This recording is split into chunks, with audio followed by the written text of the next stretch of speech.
I want to tell you about a new book that has just become available in all forms, that is print and ebook, and it's called Scapegoat, a play in 2 acts.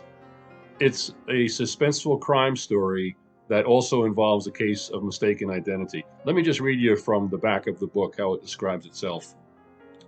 Jeff Risnack commits an unspeakably monstrous crime against his unwary victims. He then cleverly makes it appear as though one of the men investigating his crime is the guilty one. There is one factor standing in the way of uncovering the truth: the strict tenets of Jehovah's Witnesses, the religious organization of which both men and the criminal's victims are members. Will justice ever be carried out? Now, I want to read a couple of brief blurbs from the back of the book. The first one from Stacy DeYoung, author of What the Ever-Loving Hell, as well as a new book that should be on the shelves any day now. Stacy says, Scapegoat exposes what can happen when a religious organization is more concerned with their own reputation than the welfare of innocent little girls they should be protecting. The author's understanding of the inner workings of a typical body of elders makes the story understandable and believable, as bizarre as it is.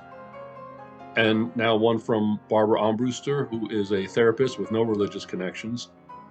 A compelling suspense story about a subject that is of concern to anyone who cares about young people, irrespective of any belief system.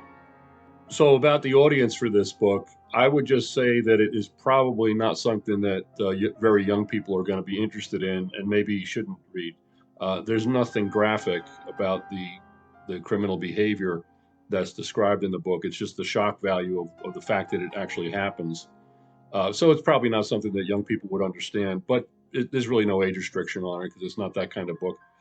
But as far as availability, right now it is available on bookbaby.com, and that is in both forms, print and the ebook. And that's the principal place to get it. But also, of course, they supply it to Amazon and Barnes and Noble and any place where you buy books, pretty much. Just a word about Amazon. It might say temporarily out of stock on their website. That does not mean that it's not available. It just means it might take an extra day or two.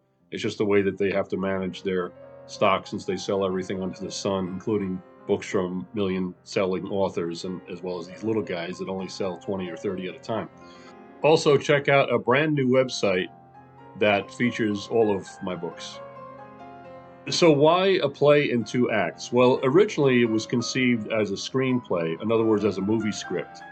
And then the decision was made to turn that screenplay into a stage play. But putting it into book form provided the luxury of going another 30 pages or so beyond what the screenplay and the stage play have, which is way too many pages for a screenplay or a stage play.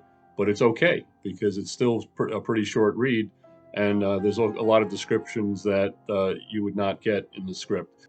So there it is, Scapegoat, a play in 2 acts.